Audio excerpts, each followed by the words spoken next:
Radio उड़ान के updates लेने के लिए इस चैनल को सब्सक्राइब कीजिए और इस वीडियो को ज्यादा से ज्यादा लाइक कीजिए और शेयर कीजिए। For more info log on to www.radioudan.com।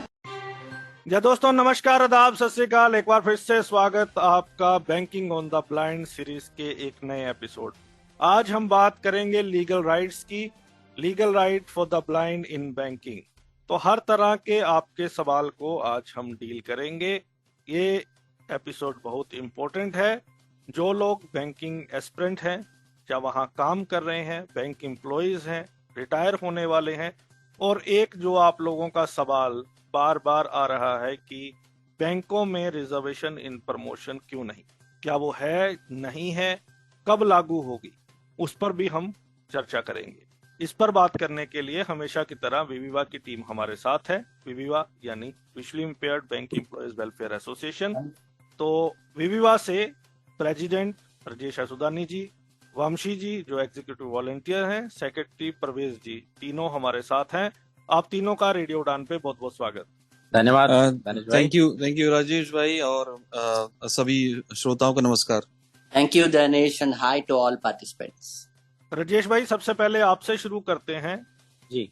Law and legal rights, ये दोनों क्या है? मतलब हम बैंकिंग में अगर समझना चाहें कि लॉ को आप कैसे डिफाइन करते हैं और लीगल राइट्स को बैंकिंग में भूमिका बांधने के लिए आप हमें बताएं, इनसे आपका तात्पर्य। जी श्रोताओं नमस्कार। लॉ की बात है, हम रूल ऑफ लॉ में जी रहे हैं। आज हम एक constitutional democracy, secular sovereign democratic Republic of India में जी रहे हैं। इसका मतलब ये है कि हम कानून के अंदर जी रहे हैं। अब ये कानून यानी लॉ यानी है क्या? लॉ का बेसिक मतलब है laid down, which has been laid down, जो बनाया गया है। अब नेचुरल लॉज में और हमारे लीगल लॉज में फर्क ये है कि नेचुरल लॉज अपने आप में हैं, लेकिन ये लीगल लॉज हर देश में, हर इसमें अलग अलग हुआ करते हैं। इंसान बनाते हैं, ये इंसानी कानून है, ये आसमानी कानून नहीं है। तो आसमानी कानून नेचुरल लॉज होते हैं, ये इंसानी कानून है। 1950 में 26 जनवरी को आपको पता है we the people of India संविधान आ गया, तो उसके तहत अलग अलग लॉज बने।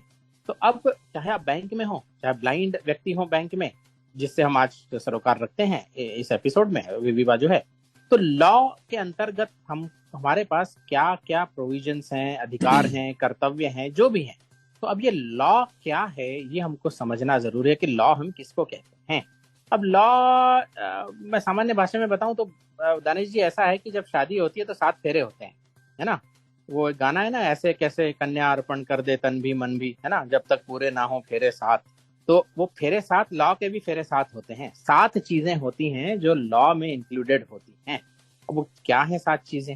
वो 7 चीजें ये हैं कि पहले तो इंटरनेशनल लॉ, अंतरराष्ट्रीय स्तर पर जो समझौते होते हैं देशों के बीच, वो एक कानून होता है।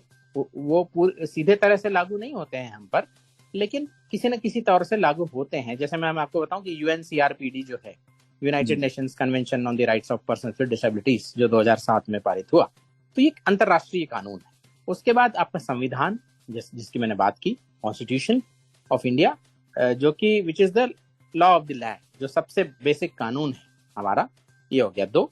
तीसरे जो अलग अलग कानून पास होते हैं, चाहे वो कोई IPC हो, चाहे आपका कोई भी, इसी तरह से rights of persons with disabilities act पारित हुआ है 2016 में। उसके पहले 1995 वाला कानून था, 1995 वाला, बड़ा सा नाम था उसका, है ना, बड़ा सा नाम, मतलब इक्वल अपॉर्चुनिटीज और ये सब जो नाम था आपको पता है, तो वो वाला कानून था। तो ये अभी 2016 वाला कानून है। तो ये हो गई तीसरी बात, ये 3। इसके बाद भी लॉ होता है, वो चौथा होता है, उसके अंदर में रूल्स बनते हैं। किसी भी कानून के अंदर में नियम उपनियम जो बनते हैं, रूल्स एंड रेगुलेशंस, उसको भी हम लॉ की श्रेणी में आर्टिकल 12 में कॉन्स्टिट्यूशन में लॉ की डेफिनेशन दी है, तो उसमें ये भी सब शामिल है, रूल्स एंड रेगुलेशंस जो हर एक्ट में बनते हैं। वो एक्ट के खिलाफ नहीं जा सकते, जो एक्ट में लिखा है। अब ये हम जब रिजर्वेशन एंड प्रमोशन की बात करेंगे ना, तो ये बड़ी जाहिर सी बात हो जाएगी, बड़ी इंपॉर्टेंट बात हो जाएगी ये रूल्स एंड रेगुलेशंस वाली। तो ये हो गया चौथी बात, ठीक है। अब उसके बाद 5वीं जो चीज है, रूल्स एंड रेगुलेशंस के बाद भी जो अथॉरिटी है, जैसे यूनिवर्सिटी है, जैसे बैंक है, जैसे उन्होंने सर्कुलर इशू किया या नहीं किया, नोटिफिकेशन इशू किया मिनिस्ट्री ने या उस अथॉरिटी ने या नहीं किया, तो कई बातें वहां अड़ जाती हैं। सब कुछ होता है, 4 पहली बातें होती हैं, लेकिन उसके बाद 5वीं बात होती नहीं है, वो पर्टिकुलर सर्कुलर आता ही नहीं है बरसों बरस। तो ये 5वीं बात होगी। छठवीं बात होती है on the ground Amal, implementation की जो लिखा है लॉ में वो तो कागज पर है, उसका साक्षात धरातल पर रियलिटी ऑन द ग्राउंड क्या है, किस तरह से अमल हो रहा है, ये होगी छठवीं बात।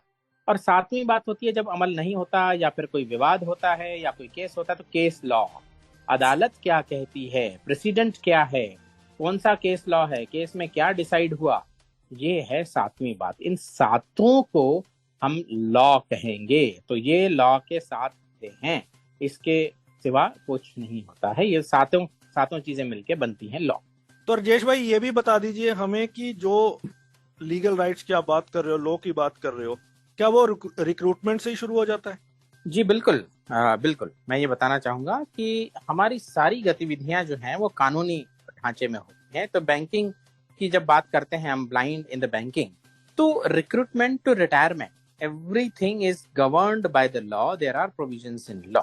तो अब ये रिक्रूटमेंट है बेसिक नियुक्ति, उससे भी पहले जब एक व्यक्ति प्रिपेयर करता है बैंकिंग के लिए, ब्लाइंड व्यक्ति चाहता है कि मैं बैंकिंग में आऊं, चाहती मतलब जो भी है, तो सवाल ये है कि उससे वैकेंसीज निकलती हैं तो उसमें रिजर्वेशन होता है डिसेबल्ड के लिए, पर्सन विद डिसेबिलिटी के लिए, दिव्यांगों के लिए। तो आजकल है वो 4%, 1% है ब्लाइंड और लो विजन के लिए। मान ली 100 वैकेंसीज निकली हैं तो उसमें से एक जो है वो ब्लाइंड ऑब्लिक लो विजन, दोनों के लिए वो रिजर्व्ड होनी चाहिए, 100 में से एक। अब जो रोस्टर बनते हैं उसमें ये है कि point number 1 should be for blind, generally हम ये मानते हैं, लेकिन ऐसा होता नहीं। 1, 26, 51 और 76, ये 4 रोस्टर के पॉइंट्स होते हैं कि 100 में से ये 4 पॉइंट्स जो हैं वो दिव्यांगों के लिए आरक्षित होने चाहिए। उनमें से कम एक पॉइंट जो है वो ब्लाइंड या लो विजन के लिए होना चाहिए। तो मैं ये कहूँगा बैंकिंग ऐसा सेक्टर है जिसमें रिजर्वेशन होता है, आ रहा है। आज से 20 साल पहले से रिजर्वेशन स्टार्ट हुआ है। 2004 में मैंने रिजर्व बैंक ज्वाइन किया था, तो तब रिजर्वेशन हुआ था रिजर्व बैंक में। हालांकि मैंने ओपन वैकेंसीज पे क्वालिफाई किया था, वो बात अलग है व्यक्तिगत रूप से, लेकिन रिजर्वेशन तब से शुरू हुआ। तो banking is one of the first sectors which has started reserving the vacancies. लेकिन त्रासदी ये है कि आज भी जो बैकलॉग, मतलब 1% आप कहेंगे बैंक में से 1% लोग ब्लाइंड या लो विजन होने चाहिए जो स्टाफ है आज बैंकिंग में, लेकिन आज भी ऐसी हालत नहीं है। ये हमने सर्वे से पाया है, विभाग के सर्वे से। और आज भी तो कहीं ना कहीं बैकलॉग आज भी है, बैंकिंग में तक है। तो बाकी में तो आप सोचिए, बाकी सरकारी जॉब जो है सेंट्रल स्टेट गवर्नमेंट के, उसमें कितना बैकलॉग होगा, कितना होगा। तो ये है कि 1% रिजर्व तो करते हैं बैंक्स, आजकल तो करते हैं। आरआरबीज में थोड़ा प्रॉब्लम है, ग्रामीण बैंकों में आज भी प्रॉब्लम है, नहीं करते हैं। तो उसके लिए एक लड़ाई चल रही है विभाग की तरफ से। लेकिन अब आइए रिजर्वेशन से भी पहले, ये मैंने सेक्शन 34 की बात की आरपीडब्ल्यूडी एक्ट के, ये रिजर्वेशन होना चाहिए।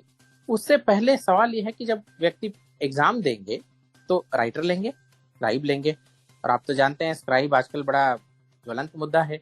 तो उसके लिए बहुत सारी लड़ाइयां लड़ी गई हैं और गाइडलाइंस हैं। Ministry of social justice and empowerment ने गाइडलाइंस इशू किए हैं कि राइटर किस तरह लिया जा सकता है, कौन सा लिया जा सकता है। तो ये जो स्क्राइब गाइडलाइंस हैं वो हमारे पास लेटेस्ट गाइडलाइंस हैं 2018 के। उसके पहले के गाइडलाइंस थे 2013 के, जो बड़ी जद्दोजहद के बाद, लड़ाई के बाद बनवाए गए थे, लेकिन कुछ कारणों की वजह से 2018 के गाइडलाइंस आए। तो कहीं 2013 के फॉलो हो रहे हैं, कहीं 2018 के फॉलो हो रहे हैं। अब 2018 के वैसे तो फॉलो होने चाहिए, जो भी लेटेस्ट लॉ है वो फॉलो होता है। लेकिन यूं हुआ कि 2018 के गाइडलाइंस में एक चीज है कि आप अपना स्क्राइब ले जा सकते हो या रिक्वेस्ट कर सकते हो, and the examining body should maintain an pool of scribes जहां से आप रिक्वेस्ट कर सकते हो। तो हर एग्जामिनेशन बॉडी ने वो पूल तो बनाया नहीं है, तो इसलिए केस फाइल हो गया और वो दिल्ली हाईकोर्ट ने या किसी और हाईकोर्ट ने ये कह दिया कि नहीं, जब तक वो पूल नहीं होता तब तक ये गाइडलाइंस इंप्लीमेंट नहीं हो सकते। तो कई बार 2013 के गाइडलाइंस इंप्लीमेंट हो रहे हैं, जहां भी इंप्लीमेंट हो रहे हैं वहां ठीक है, लेकिन ये मैं कह दूं कि वो जल्द ही खत्म हो जाएंगे। जब हो रहे हैं तब तक हो रहे हैं। 2013 के गाइडलाइंस में बेसिकली कोई भी रेस्ट्रिक्शन नहीं है। आप कोई भी स्क्राइब ले जा सकते हो, अपने से सीनियर ले जा सकते हो, किसी दूसरी फैकल्टी का ले जा सकते हो, उसमें कोई अड़चन आपको नहीं है। बस वो अंडरटेकिंग देनी पड़ती है, फोटोग्राफ देना पड़ता है, वो सब देना पड़ता है, ठीक है। तो जहां 2013 का हो रहा है वहां तो थोड़ी आसानी, लेकिन 2018 के जो गाइडलाइंस फॉलो हो रहे हैं उसमें ये है कि स्क्राइब जूनियर होना चाहिए, और वो एक स्टेप जूनियर होना चाहिए, कैंडिडेट से होना चाहिए। एग्जाम की क्वालिफाइंग एग्जाम के उससे नहीं होना चाहिए। जैसे मान ली बैंकिंग के लिए ग्रेजुएशन चाहिए, तो स्क्राइब अंडर ग्रेजुएट हो ऐसी कोई रिक्वायरमेंट नहीं है। कैंडिडेट अगर पोस्ट ग्रेजुएट है तो उससे जूनियर होना चाहिए स्क्राइब। अब ये कितना जूनियर होना चाहिए? एक स्टेप जूनियर होना चाहिए। अब स्टेप के माने क्या है? स्टेप के माने हमारे ख्याल से है 1 ईयर। अगर एमए सेकंड ईयर का है कैंडिडेट, एमए पास कैंडिडेट है, तो एमए फर्स्ट ईयर का स्क्राइब हो सकता है। लेकिन कई बार जो अथॉरिटीज हैं वो एक स्टेप को एक डिग्री मान लेते हैं। तो ग्रेजुएशन अगर कैंडिडेट पास है तो वो कहते हैं 12th पास ही होना चाहिए स्क्राइब, जबकि ऐसी बात है नहीं। स्क्राइब सेकंड ईयर का भी हो सकता है। तो ये स्टेप का जो अर्थ है उसको लेकर बड़ी बड़ी चीजें, अलग अलग चीजें होती रहती हैं। तो जहां 2018 का है यहाँ ये चीज आएगी, जहां 2013 का है वहां तो ये चीज आएगी ही नहीं, क्योंकि उसमें स्क्राइब की कोई क्वालिफिकेशन दी ही नहीं गई है। तो इस तरह से ये स्क्राइब आप ले जा सकते हैं एग्जाम में और अपीयर हो सकते हैं बैंकिंग एग्जाम में। लेकिन मैं बता दूं कि आजकल इन्वेजिलेशन बहुत कड़ा हो चुका है, और वो इन्वेजिलेशन ऐसा है कि सीसीटीवी कैमरा और एक इन्वेजिलेटर आपसे सट के खड़ा रहता है, बैठता है, जो कि कई बार थोड़ा इंडिसेंट भी हो जाता है, लेकिन ऐसा होता है और कई कैंडिडेट्स को डीबार किया जा चुका है। तो आप सजग रहें और स्क्राइब बिल्कुल ले जाएं, लेकिन उसका नाजायज फायदा ना उठाएं स्क्राइब का। मेरे ख्याल से रफ वर्क करवाना तो ठीक है, लेकिन ये लोग रफ वर्क को भी नाजायज फायदे में गिनते हैं, इलेजिटिमेट यूज ऑफ स्क्राइब में गिनते हैं, और उस तरह से फिर कंट्रोवर्सीज होती रहती हैं स्क्राइब ले जाने में। जी, तो उसके बाद रिजर्वेशन की बात तो मैंने बता ही दी है पहले ही, वो तो हमने कर ली। उसके बाद आती है बात कि कौन से जॉब आइडेंटिफाइड है। मिनिस्ट्री ऑफ सोशल जस्टिस और एम्पावरमेंट आइडेंटिफाई करती है जॉब, हर 3 साल में करने चाहिए, और आजकल करने लगे हैं। मेरे ख्याल से 2021 में लास्ट किया है उन्होंने आइडेंटिफाई जॉब्स। लेकिन ये मैं यहाँ बता दूं कि ये आइडेंटिफिकेशन बड़ा ब्रॉड लेवल का होता है। बैंक में अगर आप देखेंगे तो लगभग सारे जॉब्स आइडेंटिफाइड हैं, स्केल 1 से लेके स्केल 6 और 7 तक सारे जॉब्स आपको लिस्ट में मिल जाएंगे कि वो scale 1 officer, scale 2 officer, scale 3 officer, तो ये आइडेंटिफाइड हैं। बैंकिंग में सारे जॉब्स आइडेंटिफाइड हैं, ऐसा हम मान के चल सकते हैं। लेकिन यहाँ कॉम्प्लिकेशन है, यहाँ जटिलताएं उत्पन्न होती हैं, उसके लिए हम बात करेंगे। लेकिन ये जो जॉब्स आइडेंटिफाई होते हैं तो ये कैसे आइडेंटिफाई होते हैं कि ministry of social justice committee गठित करती है, और समिति वो बताती है कि इस जॉब की रिक्वायरमेंट क्या है और कौन कौन डिसेबिलिटी इसको कर सकते हैं। तो ब्लाइंड और लो विजन के लिए बैंक के लगभग सारे स्केल्स आइडेंटिफाइड हैं। अच्छा, ये आइडेंटिफाइड है मतलब क्या कि भाई इनकी जो सुटेबिलिटी है, ये जॉब्स जो किए जा सकते हैं, ये jobs you have to consider with the due assistive technology devices लिखा हुआ है वहां।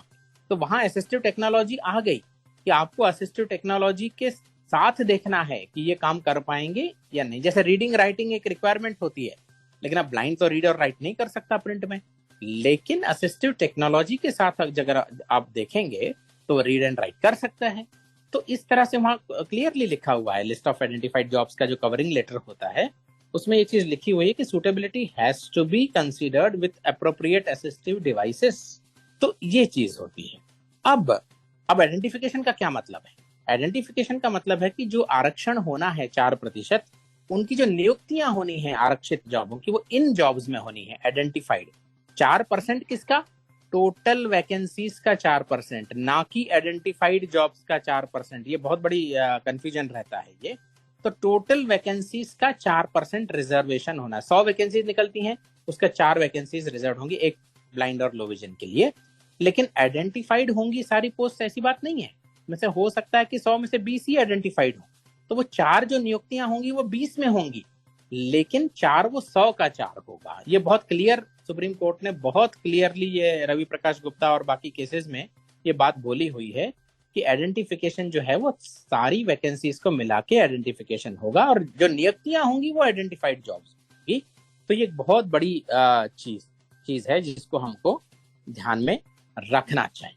अच्छा, अब आइडेंटिफाइड जॉब्स हैं, इसका मतलब ये तो नहीं है कि बाकी जॉब्स हम कर ही नहीं सकते, क्योंकि डिसेबिलिटी सेक्टर में ये एक बहुत बड़ी ये कंट्रोवर्सी है, विवाद है कि हमें चाहिए कि हम इस तरह से आइडेंटिफिकेशन के पीछे न जाएं, जबकि जो जॉब्स हम नहीं कर सकते वो डिफाइन करें। लेकिन ये बात ठीक नहीं है। जो आइडेंटिफाइड जॉब्स हैं वो तो हम कर ही सकते हैं, लेकिन जो आइडेंटिफाइड नहीं है जॉब्स, उसके लिए भी अप्लाई किया जा सकता है। ऐसी बात नहीं है कि बिल्कुल अप्लाई नहीं किया जा सकता। और इसमें दूसरी चीज ये कि चाहे वो पोस्ट आइडेंटिफाइड है, वो किसी भी नाम से पुकारी जाए, वो आइडेंटिफाइड है। नाम का इतना सिग्निफिकेंस नहीं है जितना उसके तत्व का सिग्निफिकेंस है। और दूसरी बात उसमें यह भी है कि जो व्यक्ति ऑलरेडी काम कर रहे हैं, that post is deemed to have been identified, मानी जाएगी कि वो आइडेंटिफाइड है, चाहे वो हो या ना हो। और प्रमोशन कैडर में भी जैसे स्केल 1 पर कोई काम कर रहा है और स्केल 2, 3 आइडेंटिफाइड चाहे ना भी हो, तो भी ये माना जाएगा कि अपर पोस्ट वो आइडेंटिफाइड हैं। तो ये सारी थोड़ी कॉम्प्लिकेटेड चीजें हैं। लेकिन एक और चीज मैं कह दूं आगे बढ़ने से पहले, मैं जानता हूं कि वहां बहुत लंबा वक्तव्य हो रहा है, लेकिन इसमें ये है कि जो आइडेंटिफाइड जॉब्स हैं तो उनमें जब ये रिजर्वेशन और आइडेंटिफिकेशन में जो संबंध है सेक्शन 33 और 34 में, वो सुप्रीम कोर्ट ने क्लियर बोला है कि मान लीजिए कि जहां पोस्ट आइडेंटिफाइड नहीं भी है, इसका मतलब ये नहीं है कि वहां रिजर्वेशन नहीं होगा। ये आईएएस के सिविल सर्विसेज के केस में ये जजमेंट आया था सुप्रीम कोर्ट का कि यूपीएससी ने कहा भाई सिविल सर्विसेज में तो आइडेंटिफाइड है ही नहीं जॉब्स, तो हम कैसे रिजर्वेशन करें। तो सुप्रीम कोर्ट ने कहा देखिए आइडेंटिफाइड नहीं है, ये आपकी गलती, ये मिनिस्ट्री की गलती है कि आइडेंटिफाइड नहीं है, लेकिन रिजर्वेशन तो रिजर्वेशन है, आपको करनी होगी। आइडेंटिफिकेशन नहीं है इसका मतलब आप रिजर्वेशन नहीं रोक सकते, तो रिजर्वेशन करनी होगी, नियुक्तियां आइडेंटिफाइड जॉब्स में करनी होंगी, ये सही बात है। लेकिन section 33 can not withhold the implementation of section 34। तो ये बहुत एक लैंडमार्क जजमेंट जो दिया गया है सुप्रीम कोर्ट द्वारा, बहुत बड़ा लैंडमार्क जजमेंट है कि आइडेंटिफिकेशन चाहे ना भी हो, फिर भी हम कह सकते हैं कि आप बैकलॉग निकालिए और फिर आइडेंटिफाई कीजिए जॉब्स और नियुक्तियां दीजिए। ये एक बहुत बड़ी चीज है। तो ये चीज है रिक्रूटमेंट के लिए। जी राजेश भाई, बहुत थैंक यू, आपने बहुत ही अच्छे तरीके से एक्सप्लेन किया हर चीज को। वंशी भाई, आपको इनवाइट करते हैं डिस्कशन में। सबसे पहले तो आपके ओपनिंग कमेंट्स चाहेंगे कि आप लॉ को कैसे समझते हैं बैंकिंग में। दूसरा, आपकी समझ से जब एक बंदा रिक्रूट हो जाता है तो उसके लिए लॉ कहाँ से शुरू हो जाता है। और तीसरा बहुत इंपॉर्टेंट चीज जो राजेश भाई ने जहां से खत्म किया, मैं वहां से शुरू करना चाहता हूँ। कई लोगों का ये सवाल है कि जैसे इन्होंने कहा कि आजकल इन्विजिलेशन बहुत स्ट्रांग है, 2-2 लोग 3-3 लोग खड़े रहते हैं, तो बहुत सारे लोग कहते हैं कि इसकी भी लड़ाई लड़नी चाहिए, ये बहुत इनडिसेंट हो जाता है और हमारे पे बहुत प्रेशर आता है। तो क्या ये लीगल है या क्या इसको इलीगल में माना जा सकता है? Danish bhai, thank you very much. Define law in banking is there are two ways. One from the employee's perspective, two from now the customers, all other laws. But as far as employees are concerned, the way we define law is, it all depends in my view as to how much practically it can be implemented, how a law from the top will help an employee do his job, carry on his career progression, establish his productivity in the organization, seek protection from transfers, seek other welfare measures, and becomes and retires a successful employee. A law has to enable this process. A law cannot stay as a hurdle in this process. That's the way I define law. The second thing, when you said कि एक आदमी enter हो जाता है bank में, उसका law का क्या impact रहता है?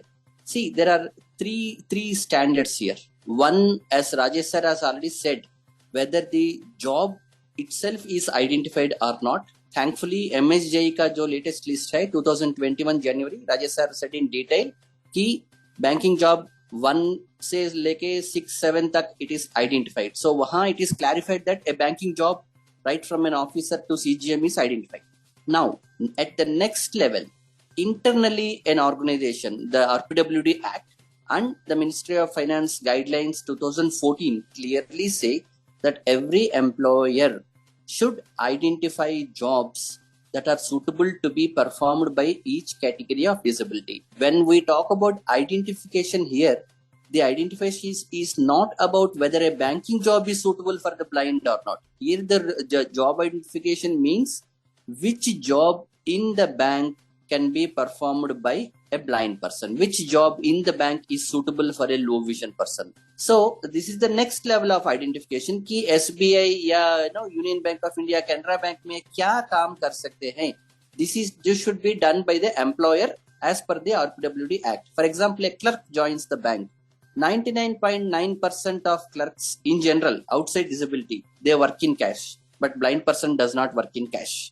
They pass checks, but blind person do not pass checks. And an officer sanctions loans by signing, by verifying IT returns. and an officer weighs the gold to give a gold loan, goes on a property inspection to give a mortgage loan. So the law says bank should identify which are all the jobs that has to be performed by blind and low vision people. This is a very, very important thing. The Ministry of Finance guidelines say this has to be done once every 3 years. Unfortunately, in many banks, if not in all the banks, this has not at all taken place or taken place just for sake of compliance. Essay rating competition, yes, I am very sorry to use this word. It is simply an essay rating की कौन अच्छा लिखता है. एक लिख लो, equal opportunity policy के रूप में एक लिख लो, whether you file it with the government or not, यही स्टेज पे है. प्रैक्टिकल रेलेवेंस से लेके job identification, meaningful job identification अब तक तो मुझे नहीं दिखा.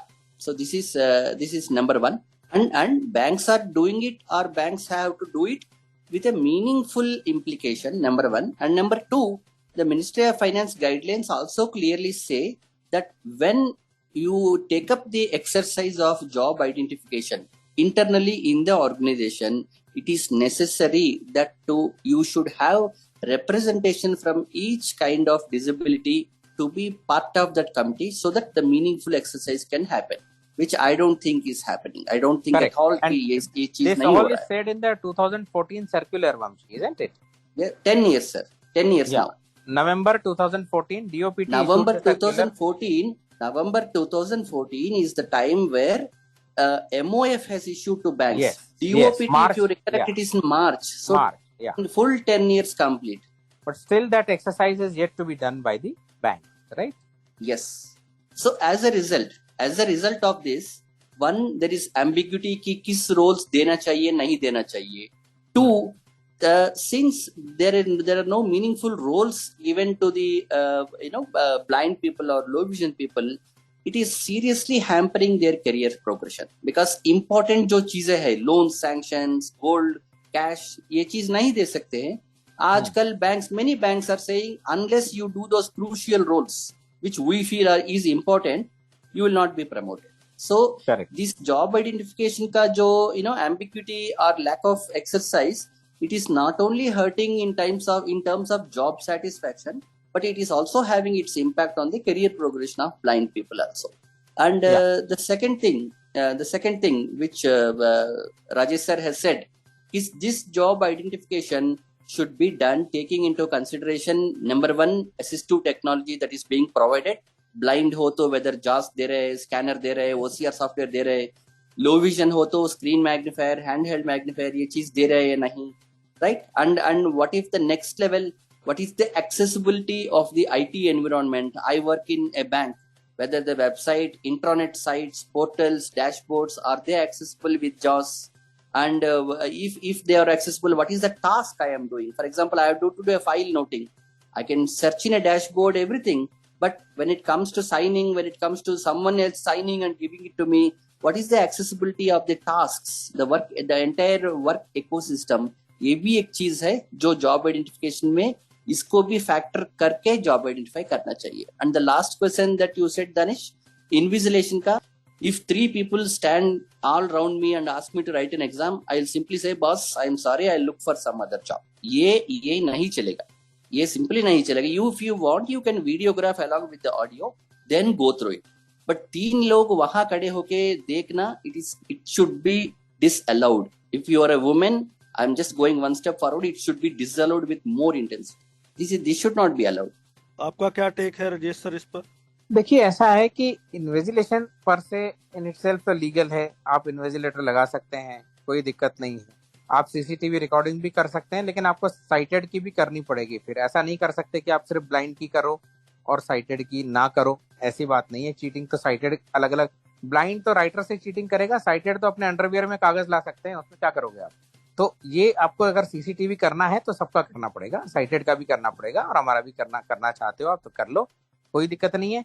लेकिन जो केसेस अभी हो रहे हैं, डीबार जो किया जा रहा है ना, तो वो एविडेंस नहीं दे रहे हैं. हमने मांगा है एविडेंस कि भाई आपने डीबार किया है, आपके पास चीटिंग का कोई एविडेंस है इस कैंडिडेट का, तो वो कोई एविडेंस प्रोवाइड नहीं करते. वो मैकेनिकल रिप्लाई दे देते हैं कि नहीं, हमारे कमेटी ने कंसिडर किया और डीबार कर दिया, कोई एविडेंस नहीं, कुछ.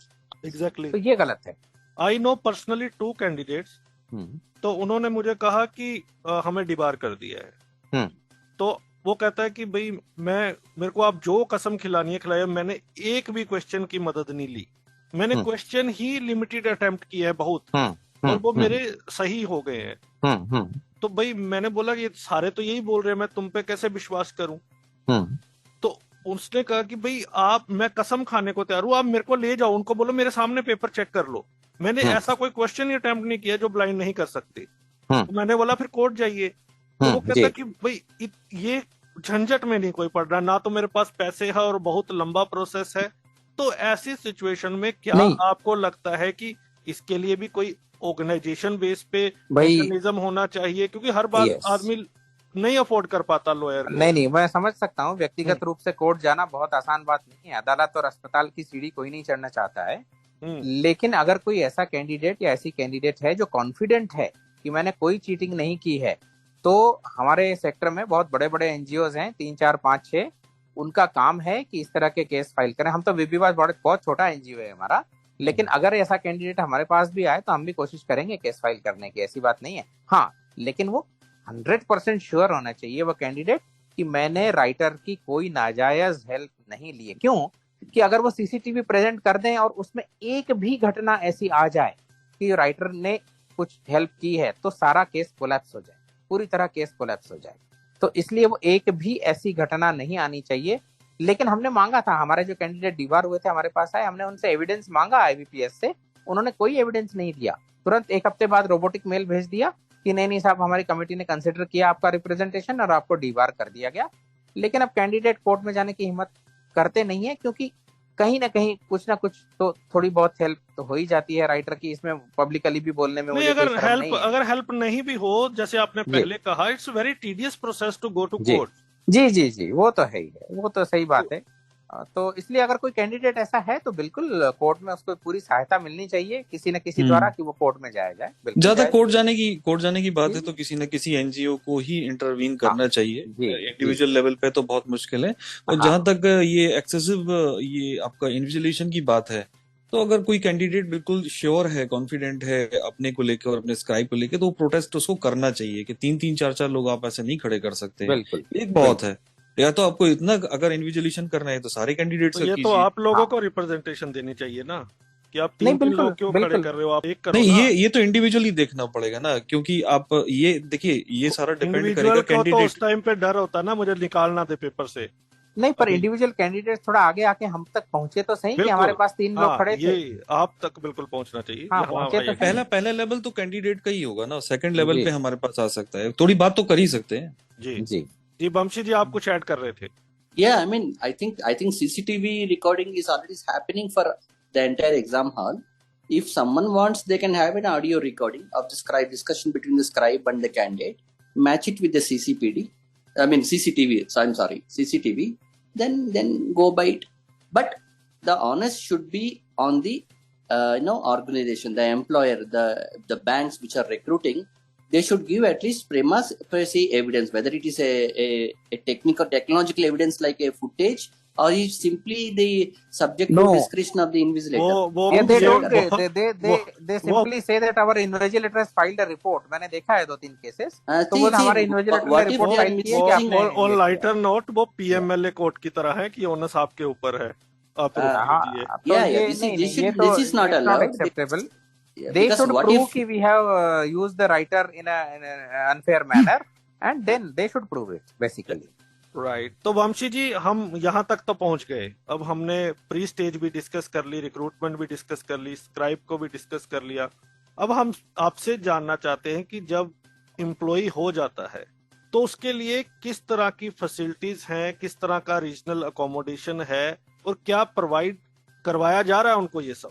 Danish, thank you. And there are certain things which the RPWD Act has prescribed, and MOF guidelines 2014 they have prescribed. First is obviously jobs identified. Unless you know what you have to do, nothing else falls in place. So that we already discussed just now. The second aspect is post-recruitment and pre-promotion training. Whenever any person gets recruited in any bank, the first thing is that he should be given induction training along with all other people be disabled or not. So no one should be discriminated in giving induction training. That is number one. Number two, the MOF guidelines in case of persons with disabilities clearly say कि specific जो role दिया गया है एक blind आदमी को या एक लो विजन आदमी को, उस जॉब के ऊपर उनको ट्रेनिंग देना चाहिए. In general, for example, if someone joins a bank, so what is a current account, what is an SB account, what is a home loan, what is a cash credit, ये सब पढ़ाते हैं सब लोग training centres में, fine.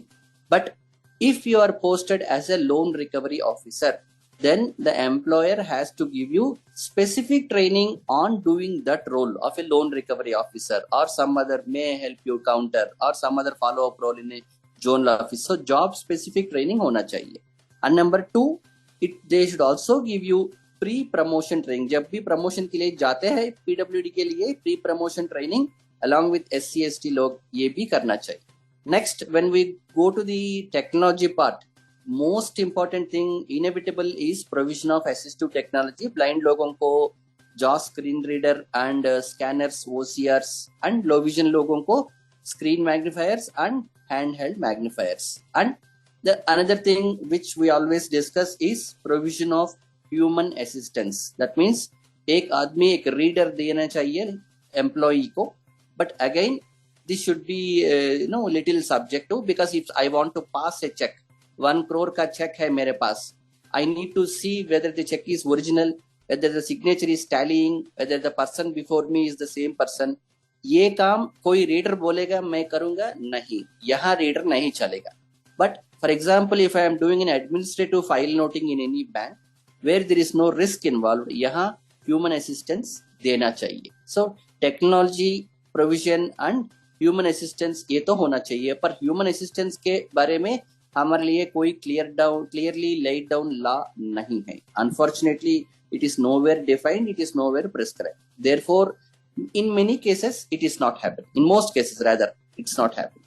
The next part is provision of barrier-free work environment, the accessible work environment. Ramps होना चाहिए artificially challenge के लिए, एलिवेटर्स होना चाहिए, प्रॉपर लाइटिंग होना चाहिए, ये सारी चीजें होना चाहिए. And one more thing the MOF guidelines clearly से is about the transfers, which is very very important, कि द गाइडलाइंस से a person with disability is exempted from routine periodical transfer. So what is a routine periodical transfer now? So in case of officers, the Central Vigilance Commission, CVC बोलते हैं इसको. So CVC guidelines say an officer cannot stay in a particular unit for more than 3 years. An officer has to move. So this is the CVC guidelines. So as a part of this, you see every officer in any bank outside the disability sphere, they will be transferred. And in case of blind and low vision person, if there is a job available, if there is a post rather available in the same center or city, so they may be transferred to some other branch or some other office. And in case of clerks, it is usually 5 years. This may differ from bank to bank, but strictly it says CBC guidelines का violation नहीं होना चाहिए even in case of persons with disabilities. Therefore, in the same center कभी-कभी transfer हो जाता है. So this is about transfers. And if you go to other welfare measures, there are certain special casual leave for persons with disabilities. So special casual leave forms two forms में होते हैं. Number 1, in general any disability purpose के लिए 4 दिन मिलते हैं. And number 2, to attend seminars, workshops, conferences and trainings 10 दिन मिलते हैं every साल, every 1 year. ये दोनों लीव मिलना चाहिए. एंड इसके साथ साथ ये सारे चीजें है, पर कौन एंश्योर करेगा ये सारी चीजें? द गाइडलाइन से there has to be a licence officer, and usually the licence officer for SC ST people, they can continue to act as a liaison officer for persons with disabilities also. And still, if there is a grievance, every employer should have a grievance redressal mechanism. ये licence officer के ऊपर जहां हम complaint डाल सकते हैं और हमारा इश्यूज रिजॉल्व हो सकते हैं. ये सारी चीजें जो है, these are all the rights of persons with disabilities given by the acts and the MOF guidelines. Danish. Right. पर इनमें से कितनी चीजें इम्प्लीमेंट हो रही हैं? One, people are given jobs, whether identified or not. People are simply given jobs. जो को जो काम आता है, जो काम मिल रहे हैं, वो काम कर रहे हैं. जिन लोगों को ठीक से काम नहीं दे रहे, वो लोग चुपचाप बैठ रहे हैं. ये तो आप सब लोग जानते हैं. This is number one. Number two, provision of assistive technology. मेरा मानना है कि आजकल in most places it is given. Earlier banks had some apprehensions or ignorance, but banks have now found out कि देने से ही ज्यादा फायदा है कि ब्लाइंड लोग बहुत हार्ड वर्किंग काम कर रहे हैं. So provision of assistive technology in most banks मिल रहा है. Accessibility is again is 50-50 thing. Website में जास पड़ेगा ये एक्सेसिबिलिटी है. सारे headings, heading level 1, heading level 2, heading level 3, alt text, ये सब ग्राफिक्स, लेबलिंग, ये सब है या नहीं. It all depends on the particular web pages. So है तो है, नहीं तो नहीं. And transfers, it all depends from the bank to bank, place to place. Cadre also at scale 1 it's very easy to manage a transfer. Scale 3, scale 4 ऊपर जाओगे तो post ही कम रहेंगे. थोड़ा इसके ऊपर ऐसा वैसा है चीज. And other things like 4 days leave, ये सब it all depends particular bank. ये 10 दिन का लीव कहीं किस बैंक में नहीं दे रहे, 4 दिन ही दे रहे हैं. So ये थोड़ा चीज है. And one more thing which I did not tell you is that special conveyance allowance ये भी डिफाइंड है MOF गाइडलाइंस में कि 400 every month 400 rupees extra special conveyance allowance मिलना चाहिए ब्लाइंड एंड लो विजन लोगों को. Recently with great difficulty, Danish, you should celebrate this success. We all should celebrate this success. After 15 years, this 400 has become now 600 rupees. So 50% increase. So every government expects every blind and low vision person 600 rupees is sufficient to travel between office and home. So 25 working days. So 24 rupees each day, 12 rupees per trip. I have to go to office by 12 rupees. And I don't know how much a bus ticket is, a simple bus ticket is in cities. So Vamshi ji, you talked about barrier-free environment and all the other provisions of this 2014 circular by DOPT and MOF, which is at the level 4 and 5 of the law, as I said. So does it also talk about the ICT accessibility for the employees, banking employees, or what does it say, or what is the current status? See, MOF guidelines, though I remember they do not speak about IT accessibility. Yes, they don't. They only speak about work environment. They speak about assistive devices, but they don't speak about IT accessibility as such. But now the accessibility guidelines have been issued for the banking customers, and in clause 2.3 they mention about the employees also, and we hope that all those guidelines are made made applicable to the employees also, banking employees also. Viva just now has submitted its representation to include the entire document to employees also, because 2.3 जो Rajesh sir बता रहे हैं, this 2.3 is only for documents. Documents, yeah. Nothing else, no IT, nothing. No, the websites, internet sites, email, कुछ भी नहीं है. जैसे documents should be accessible. ये काफी नहीं है थी. That's why we had written the ecosystem. When a person sits in the chair, first JAWS should be there, the IT should be accessible, and the tasks that are carried on, even the file noting, maximum. See, if I need to, simple example, I am a credit appraisal officer. That means I should decide whether a company should be given 1 crore loan or not. I may not sign or I may not physically verify the stock, but if I am given the company's balance sheet for 3 years in soft copy, which every company is providing these days, why can't I appraise that credit proposal? Why can't I sanction that credit proposal? It's only when there is a financial risk. Balance sheet analysis में क्या risk है? Why can't banks give me those balance sheets, those annual reports, जो भी है वो मुझे soft copy में दे सकते हैं और मैं एनालाइज करके रेशियोज, फंड्स फ्लो, एवरीथिंग करके उनको बताऊंगा. ये चीज तो देना चाहिए ना. At least this thing should be made accessible. आगे चलने से पहले एक और चीज जो बड़ी इंपॉर्टेंट चीज, जो एक बड़ा अचीवमेंट है, वो भी छूट गया. रिक्रूटमेंट की जब बात हो रही थी, अगर आप मुझे इजाजत दें तो मैं 2 मिनट लूं. जी. कि जब रिक्रूटमेंट होती थी थोड़े साल पहले तक, हमने देखा था, अभी 1-2 साल पहले तक, कि डिसेबल्ड को केवल डिसेबल्ड कैटेगरी में ही रिक्रूट किया जाता था. उनकी वर्टिकल कैटेगरी कोई मायने नहीं रखती थी, जनरल, SC, ST, OBC. और ये भी होता था कि जनरल कट ऑफ से उनको ज्यादा मार्क्स मिलते थे, तब भी उनको रिक्रूट नहीं किया जा सकता था, क्योंकि रिजर्वेशन का 1 पोस्ट है वो भर गया, 3 पोस्ट हैं वो भर गए. तो ये जो चीज थी, हमने विभिवा की तरफ से सोचा कि ऐसा क्यों हो रहा है, तो हमें ये पता चला कि ये इसलिए हो रहा है कि जो वो लोग मानते हैं कि आप रिलैक्स स्टैंडर्ड्स आप अवेल कर रहे हो, आप डिसेबल्ड हो, मतलब आपने जो कंसेशन अवेल किया, स्क्राइब यूज किया, कंपनसेटरी टाइम यूज किया, इन सब को वो लोग रिलैक्स स्टैंडर्ड मानते थे। और क्योंकि आपने रिलैक्स स्टैंडर्ड अवेल किया तो आपकी कैटेगरी एक ही बनती है, वो है पीडब्ल्यूडी। और पीडब्ल्यूडी का तो हमको एक ब्लाइंड, एक ऑर्थोपेडिकली, एक ही, ऐसे 4 ही कैंडिडेट, 3 ही कैंडिडेट लगाने हैं। तो even if we scored about the general cutoff, many people have been denied the job. तो हमने रिप्रेजेंट किया, गवर्नमेंट को रिप्रेजेंट किया। और अच्छी बात यह है कि डीओपीटी ने पिछले साल ही सर्कुलर इशू किया, क्लैरिफिकेशन दिया कि रिलैक्स स्टैंडर्ड क्या होता है, और जिस व्यक्ति ने वो रिलैक्स स्टैंडर्ड अवेल किया है, उपयोग किया है उस रिलैक्स स्टैंडर्ड का, उसी व्यक्ति को पीडब्ल्यूडी में केवल माना जाए।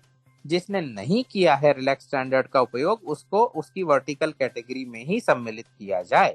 और वो रिलैक्स स्टैंडर्ड स्क्राइब लेना कोई रिलैक्स स्टैंडर्ड नहीं है, एक्स्ट्रा टाइम कंपनसेटरी टाइम लेना कोई रिलैक्स स्टैंडर्ड नहीं है। रिलैक्स स्टैंडर्ड है अपर एज लिमिट में रिलैक्सेशन या मिनिमम क्वालिफाइंग मार्क्स में रिलैक्सेशन। तो अब ये समस्या काफी हद तक कम हो गई है। मैं ये बताना चाहता हूं अपने बैंकिंग एस्पिरेंट्स को कि एक बहुत बड़ी उपलब्धि है। हालांकि उस सर्कुलर में कुछ कमियां हैं अभी भी, लेकिन काफी हद तक ये समस्या जो है वो सॉल्व हो चुकी। ग्रेट जी। अब हम आ जाते हैं मेन जो लोगों का सवाल था इस शो में जी कि रिजर्वेशन इन प्रमोशन बैंकिंग में क्यों नहीं, जो 30/6/16 हाँ, जी, जो जी, जजमेंट आई है, तो जी, काफी जी, चर्चा उसका हो रहा है। तो बैंकिंग में कुछ लोग कह रहे हैं कि हमारे यहाँ पे क्लरिकल टू ऑफिसर में हो गया है, लेकिन ऐसा तो हो नहीं सकता क्योंकि वो तो है ही पर्टिकुलरली ए और बी के लिए है। तो स्टेटस क्या है? जी, जी, जी, दानिश जी, ये एक बहुत अहम सवाल आपने पूछा है। कुछ और भी मुद्दे थे, लेकिन चलिए अब इसी मुद्दे पर सीधे आ जाते हैं, क्योंकि बहुत लोगों को ये चीज परेशान कर रही है और इसमें क्लैरिटी आना, स्पष्टीकरण बहुत आवश्यक है, क्योंकि बहुत लोग कंफ्यूज्ड हैं इस मामले में। तो पहली बात तो मैं ये बता दूं कि हमारा जो कानून है, चाहे वो पिछला कानून हो 1995 का या अभी वाला कानून हो 2016 का, इसमें एक बात साफ तौर से लिखी है। उसमें सेक्शन 47 था, 47, और इसमें सेक्शन 20 है कि प्रमोशन में विकलांगता के आधार पर कोई भेदभाव नहीं किया जा सकता। On the basis of disability no discrimination should be there in the promotion. ठीक है, तो पहले वाले कानून ने रिजर्वेशन की बात की ही नहीं थी। केस लॉ चला था कि नियुक्ति किसी भी तरह की हो, चाहे वो प्रमोशन से हो या डायरेक्ट हो, वो नियुक्ति ही होती है, इसलिए रिजर्वेशन होना चाहिए। ये बड़ी लंबी लड़ाई चल रही थी। लेकिन अब का जो कानून है उसमें एक बात उन्होंने क्लियरली कही। उन्होंने ये कहा कि जो है पदोन्नति में जो आरक्षण है, रिजर्वेशन इन प्रमोशन जो है, that will be as prescribed by the government. इसका मतलब ये होता है कि पदोन्नति में जो आरक्षण है वो गवर्नमेंट द्वारा जिस तरह नियमित किया जाए उस तरह से ही होगा। मतलब उसके लिए गवर्नमेंट को रूल्स बनाने हैं। जो मैंने बात की ना, ये एक्ट तो तीसरी लेवल है लॉ की, रूल्स चौथी लेवल है। तो लॉ ने गवर्नमेंट को एक इख्तियार दे दिया कि भाई आप रिजर्वेशन इन प्रमोशन के लिए रूल्स बनाओगे और वही उसी तरह से वो रिजर्वेशन इन प्रमोशन होगा। अब इसका मतलब क्या है? रिजर्वेशन इन प्रमोशन होगा, गवर्नमेंट उसके लिए रूल बनाएगा, ये बात, या फिर जब गवर्नमेंट रूल बनाएगा तभी होगा रिजर्वेशन इन प्रमोशन, अन्यथा नहीं होगा। तो ये बड़े बड़े लीगल पंडितों में इस पर बहस छिड़ पड़ी कि इसका होगा क्या, कि रिजर्वेशन इन प्रमोशन हमारा अधिकार है क्योंकि एक्ट में लिखा है, या फिर हमारा अधिकार नहीं है क्योंकि एक्ट में लिखा है कि वो उसी तरह से होगा कि गवर्नमेंट जिस तरह से रूल बनाएगी। तो ये बड़ी बड़ी लड़ाइयां चली। वो जो केस था, राजीव कुमार गुप्ता का केस था, तो 2016 में सुप्रीम कोर्ट ने बड़ा ऐतिहासिक निर्णय दिया। उसमें उन्होंने ये कहा कि भाई रिजर्वेशन इन प्रमोशन तो है, पुराने कानून के अंतर्गत भी है, क्योंकि नियुक्ति तो नियुक्ति ही है, चाहे वो डायरेक्ट रिक्रूटमेंट हो चाहे वो प्रमोशन से हो। तो all A and B category post in Prasar Bharati reservation in promotion तो होना चाहिए। अब ये जजमेंट तो आ गया, एक दो बार और भी जजमेंट आ गया इस तरह का कि रिजर्वेशन है। बहुत छोटा सा ओरल जजमेंट भी आया था 2014 में, 12 सितंबर को, जहां तक मुझे ख्याल है, कि भाई reservation in promotion should be there, ऐसा बोल दिया जजेस ने बस। लेकिन अब कह देने भर से तो हो नहीं जाता ना, चाहे सुप्रीम कोर्ट भी कह ले, किस तरह से हो क्या हो। तो सीधा राजू करके एक केस था 2017, तो सीधा Raju versus state of Karnataka.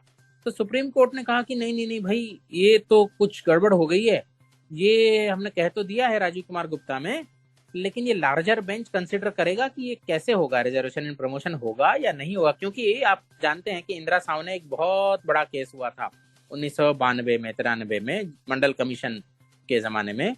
वहां सुप्रीम कोर्ट ने कहा था कि भाई रिजर्वेशन जो भी है, लेकिन रिजर्वेशन इन प्रमोशन तो होना ही नहीं चाहिए कहीं भी, किसी भी कैटेगरी के लिए रिजर्वेशन इन प्रमोशन तो होना ही नहीं चाहिए। लेकिन फिर डिसेबिलिटी उसमें आती है नहीं आती है, ये बड़े संवैधानिक प्रश्न उपस्थित हो गए। तो सुप्रीम कोर्ट ने कहा भाई चलो बड़ी बेंच बिठा देंगे, तो वो बताएंगे कि ये इंदिरा सावने डिसेबिलिटी पे अप्लाई करता है या नहीं करता है, रिजर्वेशन इन प्रमोशन होना चाहिए डिसेबिलिटी के लिए या नहीं होना चाहिए।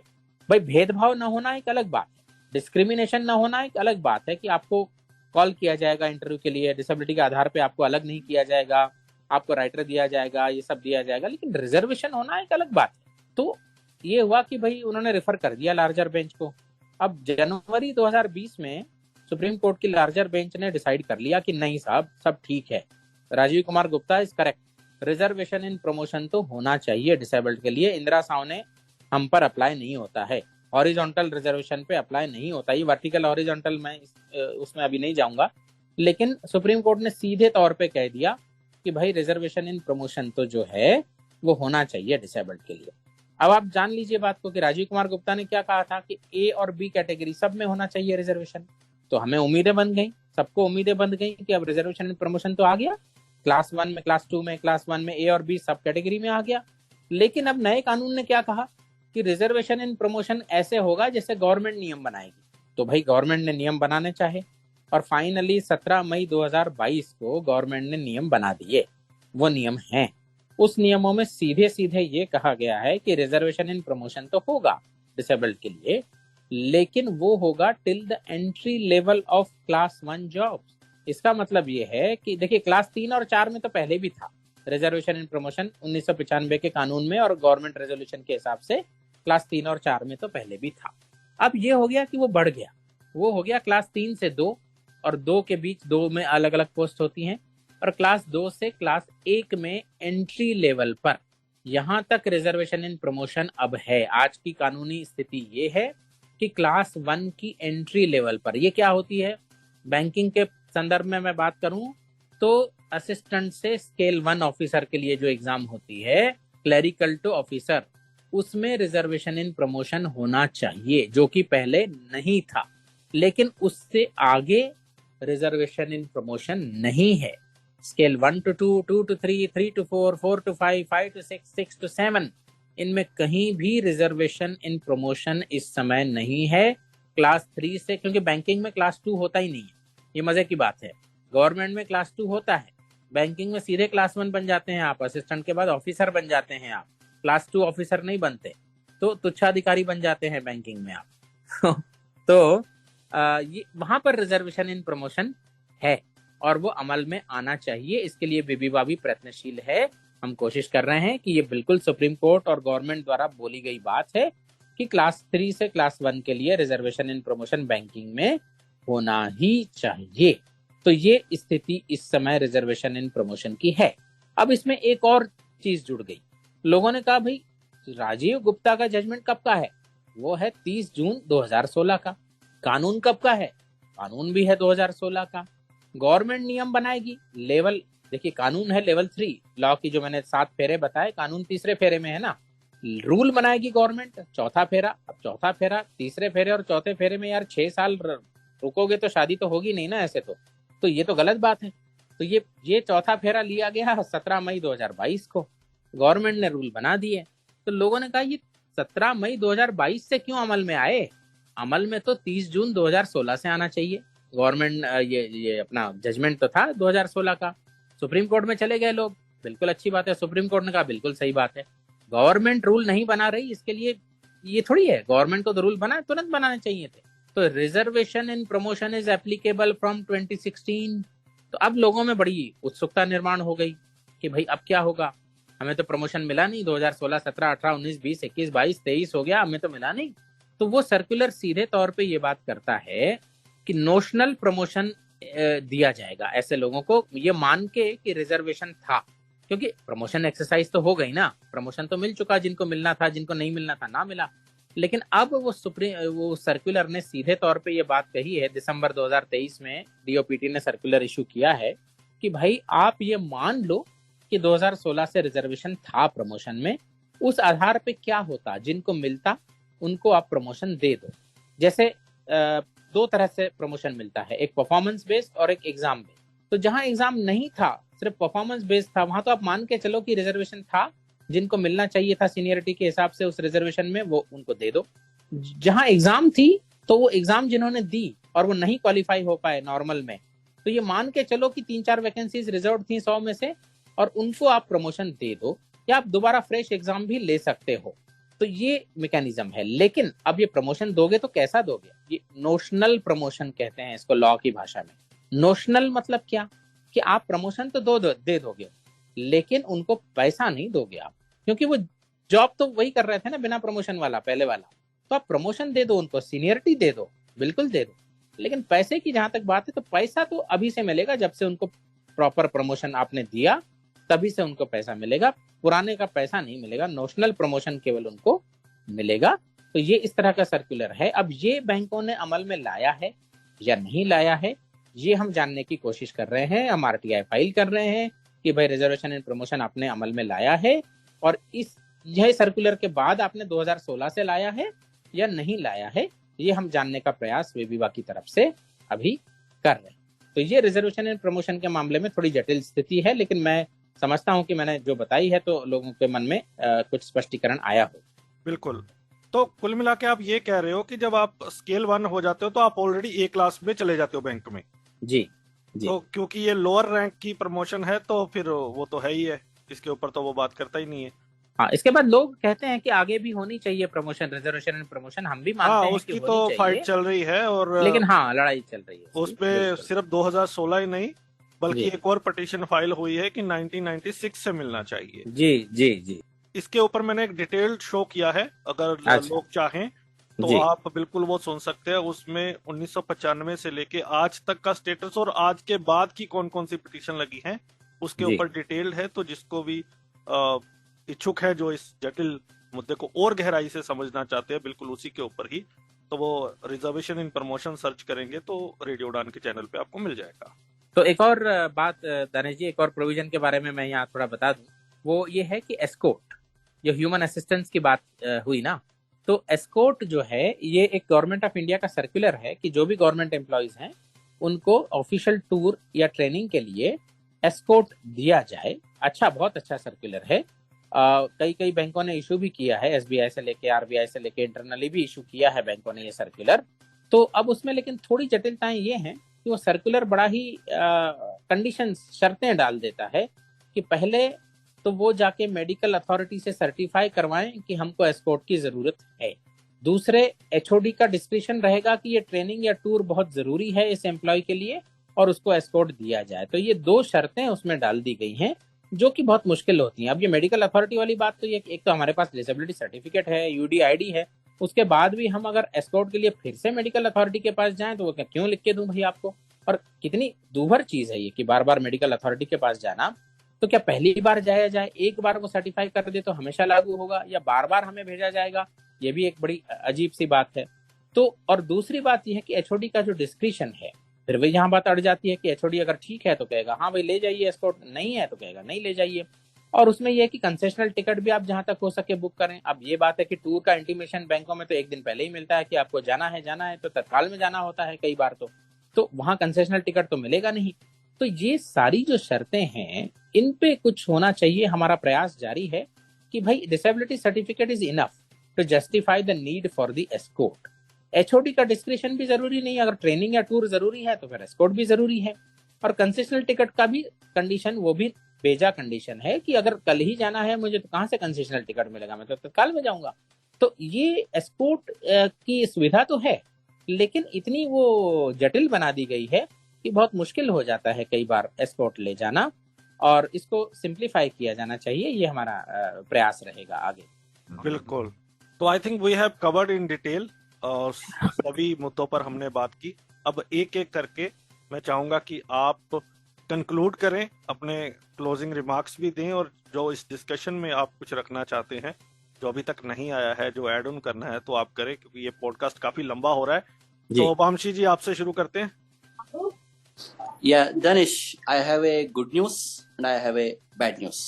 Okay, so in my concluding remarks, पहला गुड न्यूज बता देते हूँ सारे लोगों को कि ये जो रिसेंट का वेज सेटलमेंट हुआ बैंक्स में with IBA, with United forum of bank unions, so they have brought a new rule in the wage settlement कि when a person with disability is going on LFC, LTC मानते हैं, LFC मानते हैं, recreation के लिए 2 साल में एक बार, 4 साल में एक बार जब लोग जाते हैं, यहाँ एस्कॉर्ट अलाउड है।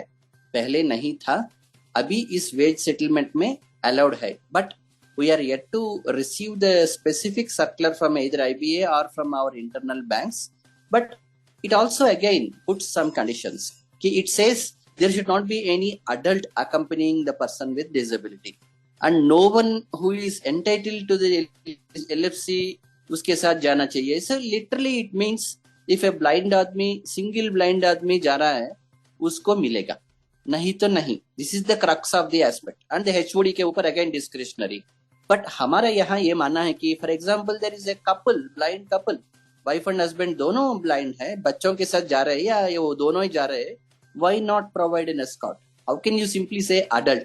Number 1। Number 2, and even otherwise when a person with severe disability, एक ब्लाइंड आदमी जाता है, 1 साल का बच्चा, 3 साल का बच्चा है, वाइफ को लेके जाता है, there is nothing wrong, no harm in having one escort for safety purposes, especially for example someone is wheelchair bound, he goes to an LFC, I mean जो spouse है, partner है, किसको माने? they should they go and purchase a ticket in that place, should they hold the wheelchair, बच्चों को, luggage को? so escort at least severe disability 80% or more है, ऐसा एक स्लैब रख के हर एक को मिलना चाहिए LTC में भी। ये हमारे और का गुड न्यूज और थोड़ा suggestion, and not exactly bad news, but एक हर्डल है आजकल बैंक्स में। Most of the recruitments happened in 2008, 9, 10, 11, 12, that's when the recruitment started. आजकल तो हो रहे हैं, अच्छी बात है, पर started. People like me, people like others, slowly we had grown up the ladder in the bank, scale 1, scale 2, scale 3 बन गए। जैसा प्रीवियस शो में कहा, I received 3 promotions in 5 years, it's not an easy job, but आगे higher scales के promotions के लिए in many banks certain assignments और prescribe. So what are this assignments? Branch manager ही करना चाहिए, क्रेडिट असाइनमेंट ही करना चाहिए, या कुछ और चीज करना चाहिए? ये असाइनमेंट्स में अगेन 2 चीजें है। एक तरह के ऐसा है कि this is mandatory for the promotion, ये नहीं तो प्रमोशन मिलेगा ही नहीं सीनियर मैनेजमेंट ग्रेड को। Now blind people are suffering due to this, क्योंकि ना वो काम हम कर पाएंगे, ना वो काम बैंक्स हमको दे रहे हैं, इसलिए प्रमोशन नहीं मिल रहा है। एक particularly State Bank of India has taken the lead in this direction, ना? It's a fact. भाई नाम लेने में क्या दिक्कत है? कुछ भी नहीं, CCPD में हमने फाइल भी किया विबिवा के तरफ से, and CCPD has given A positive recommendation, फिर भी काम नहीं हो रहा है। एंड दूसरी चीज ऐसा है कि ये काम करने से, ये असाइनमेंट्स करने से थोड़ा एडिशनल मार्क्स मिलेंगे, ग्रेस मार्क्स मिलेंगे। ये हर एक बैंक में है। मैंने we researched all the bank circles, I have that summary also, may be I will publish it somewhere Vibewa के रूप में। सो यहाँ without our fault we are losing those marks. This is happening in many banks. So this is the next challenge. The promotion aspirants जो है, because ये जो promotion aspirants के लिए this is a hurdle. So slowly banks have to be sensitized, legal recourse, whatever. This is the next challenge before, first of all, the blind community. Second, organizations like Vibiva, where we need to sort it out. This is my concluding remark. Right. Parvez जी, देखिए, जहाँ तक law and legal aspects की बात है, हमने discussion किया है, उसमें बात हमारी शुरू हो जाती है और रिक्रूटमेंट के टाइम से ही।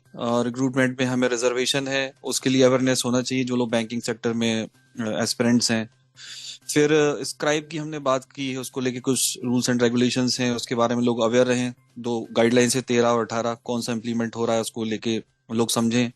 हमने वन स्टेप जूनियर को यहाँ क्लैरिफाई किया है, उसको भी समझने को जरूरत है, हमारे जो लिसनर्स हैं, और अपने लेवल पे चीजें वो टेकअप कर सकते हैं जब जरूरत है। जहाँ तक रही इन्विजिलेशन की बात, तो जहाँ एक्सेसिव इन्विजिलेशन है वहाँ पे एक प्रॉपर तरीके से एजर्ट कर सकते हैं, प्रोटेस्ट कर सकते हैं। यहाँ कहने का मतलब ये नहीं है कि वहाँ पे आप एकदम कोई धरना प्रदर्शन कर दें। हाँ, कम से कम पॉइंट आउट तो कर ही सकते हैं। हो सकता है कि लोग सामने वाले सेंसिटिव हों और आपकी बात सुन लें, और नहीं भी होता है, कुछ अनड्यू होता है, तो फिर एनजीओ के थ्रू, जैसे हमने कहा कि आप किसी एनजीओ के थ्रू जाएं और उस चीज को लीगली टेकअप करें थ्रू कोर्ट। इंडिविजुअली नहीं पॉसिबल है, ये बात सही है। और देखिए, फिर बैंक के अंदर जाते हैं तो जैसा वामशी ने कहा कि एक्सेसिबिलिटी के पॉइंट ऑफ व्यू से स्क्रीन रीडर वगैरह जो भी चीजें हैं वो अब बैंक्स प्रोवाइड करते हैं। तो अगर जो लोग रिक्रूट हो जाते हैं नहीं मिल रहा है, तो they should take up this issue with their respective banks. लिखें आप। अब लगभग सारे बैंक्स ही जो है इस चीज को लेके अवेयर हैं। अगर आपको नहीं मिल रहा है, और बल्कि मैं तो कहूंगा जैसे आप लोगों का जैसे रिक्रूटमेंट होता है, लेटर्स मिल जाते हैं, उन लोगों को मेल लिख देना चाहिए कि हम विजुअली इम्पेयर्ड हैं और बैंक ज्वाइन करने वाले हैं, हमको ऑफर लेटर मिल गया है, अपॉइंटमेंट लेटर मिल गया है, तो हमारे लिए एक्सेसिबिलिटी की जो गाइडलाइंस है उसके तहत स्क्रीन रीडर्स वगैरह जो भी जरूरत है वो अरेंज कर दिया जाए। बाकी रहा जॉब आइडेंटिफिकेशन और जॉब मैपिंग, ये एक थोड़ा सा जटिल विषय है। इस पे भी चल रहा है काम। कुछ बैंक्स ने सर्कुलर्स भी निकाले हैं, कुछ गाइडलाइंस भी निकाली हैं, और लेकिन ये अभी एक वर्क इन प्रोग्रेस है। अभी मुझे लगता है इसमें एक कंक्लूजन या एक पहुंचने में टाइम लगेगा। और इसमें जरूरत ये है कि बैंक के जो मैनेजमेंट है वो थोड़े सेंसिटाइज्ड हो, और इस प्रोसेस में जो विजुअली इम्पेयर्ड उनके बैंक एम्प्लॉइज हैं, उनके पर्टिकुलर बैंक के, वो उनको साथ में लें, डिस्कशन करें, और फिर उसके थ्रू, उस प्रोसेस के थ्रू जहाँ पे एक जॉइंट एफर्ट होना चाहिए, मैनेजमेंट और बैंक एम्प्लॉइज वो दोनों आपस में बैठ के बात करके, आई थिंक ये किया जा सकता है। ये वन साइडेड तो नहीं हो सकता है। शायद मुझे यही कहना होगा जी। Thank you so much Rajesh भाई। दानिश जी, ये बहुत अच्छी चर्चा रही, श्रोताओं के साथ मतलब बातचीत रही। हम तीनों ने, परवेज जी, वंशी जी और मैं और आप। तो मैं कहना बस यही है कि लॉ तो है, सातों स्तर हैं लॉ के, पर कहीं ना कहीं जो संवेदनशीलता है, सेंसिटिविटी है, वो एक बहुत अहम रोल प्ले करती है।